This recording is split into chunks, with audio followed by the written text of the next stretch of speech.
भोर भक्ति में मैं विशाल करवल आपका हार्दिक स्वागत करता हूं। भोर भक्ति को लेकर हर व्यक्ति की धारणा अलग अलग हो सकती है, लेकिन भोर के वातावरण की दिव्यता हर व्यक्ति को आकर्षित करती है। जब गांव-गांव, शहर-शहर नींद की चादर ओढ़े रहता है, तब सहमे सकुचाए पेड़ पौधे, नदी तालाब, चांद सितारे, पहाड़ समंदर सब दिन भर के कोलाहल से दूर दो घड़ी जैसे आपस में हालचाल पूछ रहे होते। सृष्टि अपनी मौलिक संरचना को उस एकांत में निहार रही होती, जहां राग द्वेष, हानि लाभ, गुणागणित को थोड़ी देर विराम देकर ग्रह नक्षत्र अपने आदिम भावना से एकाकार हो रहे होते। ऐसे क्षण में भक्ति की निर्बाधता और उसके अक्षुण्ण प्रभाव को बनाए रखने के लिए निर्गुण ब्रह्म की उपासना उत्तम है, और उस उपासना से प्रातःकाल की ओर अग्रसर होना पूरे जगत के लिए सृजनात्मक पहल भी। निराकार का साक्षात्कार और भोर भक्ति आपस में जैसे गुंथे हुए हैं। निराकार से सृष्टि का तादात्म्य ग्रंथों में वर्णित। निर्गुण ब्रह्म के बारे में हमेशा से हमारे संत जन चर्चा करते आए हैं। क्या है ये निर्गुण ब्रह्म? इसकी विराटता के बारे में इस अध्याय में हम चर्चा कर रहे हैं। शंकराचार्य के अद्वैत दर्शन में भी निर्गुण की प्राण प्रतिष्ठा है। उन्होंने लिखा है कि ब्रह्म और जीव मूलतः और तत्वतः एक। हमें जो भी अंतर नजर आता है उसका कारण अज्ञान है। जीव की मुक्ति के लिए ज्ञान आवश्यक है, और जीव की मुक्ति ब्रह्म में लीन हो जाने में है। इस निराकार ब्रह्म की संकल्पना की आगे बहुत से विद्वानों ने व्याख्या की, और जनसाधारण के हितों के लिए उसके विहित परिप्रेक्ष्य पर बहुत कुछ चिंतन मनन भी किया। निर्गुण की सूक्ष्म विवेचना पर आगे चर्चा करेंगे, लेकिन यह बता दें कि निर्गुण शब्द अपने पारिभाषिक रूप में तत्व आदि गुणों से रहित या उनसे परे समझी आने वाली ऐसी अनवर्चनीय सत्ता का बोधक है, जिसे बहुधा परम तत्व, परमात्मा या ब्रह्म जैसी संज्ञाओं से संबोधित किया जाता है। वो निर्गुण होकर भी है, और कैसे है ये जानेंगे अगले हिस्से में। निर्गुण भक्ति की इस कड़ी में आपका स्वागत। कहते हैं कि निर्गुण चराचर जगत में व्याप्त वो ब्रह्म है जो समाज के दुख को जानता है और उस भावना से भावित है। ये निराकार और लक्ष्य द्वैत और दोनों से ही विलक्षण है। सत, रज और तम तीनों गुणों से परे है। घट घट में समाया हुआ निर्गुण ब्रह्म दिखाई नहीं देता, केवल महसूस किया जा सकता है और प्रेम से इसमें लीन हुआ जा सकता है। शास्त्रों में जाएं तो श्वेताश्वर उपनिषद में कहा गया है कि सभी भूतों में अंतर्निहित, सर्वव्यापी, सभी कर्मों का अधिष्ठाता, सबको चेतना देने वाला और निरुपधिपति निर्गुण ही है।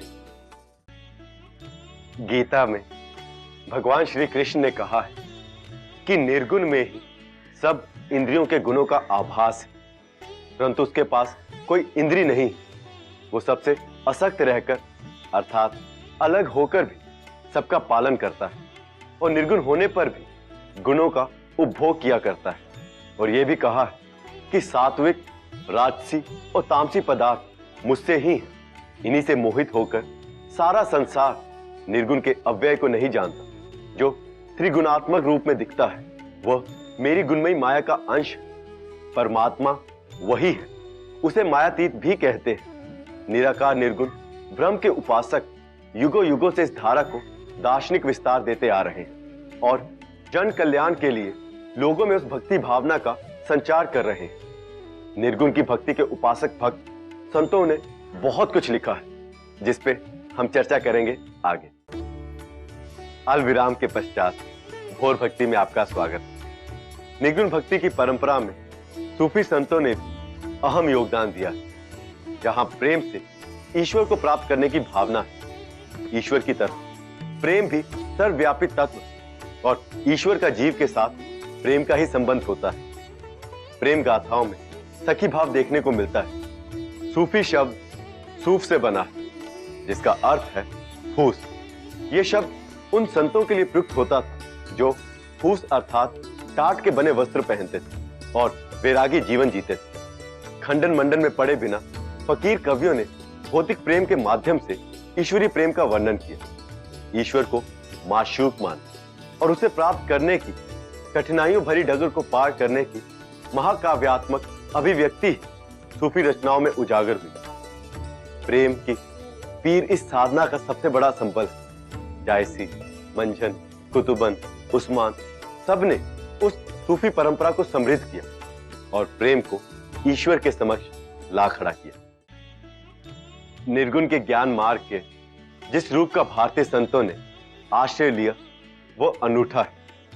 वो संत की परिभाषा में कहते हैं कि संत वो है जो विषयों के प्रति निषेध रहे, सत्कर्म करे और किसी से वैर प्रदर्शित ना करे। निसंग निष्काम पुरुष संत कबीर का नाम ना ले तो निर्गुण की एक बहुत बड़ी विरासत से अनछुए रह जाएंगे। संत मत में कबीर ने बहुत लिखा, ज्ञानपूर्ण भक्ति और वह भी निर्गुण सत्ता के प्रति। निर्गुण ईश्वर को कबीर राम, सत्य पुरुष, निरंजन, स्वामी, शून्य जैसे शब्दों से पुकारते हैं। आलंबन के निर्गुण निराकार होने के कारण कबीर की भक्ति में रहस्य का पुट।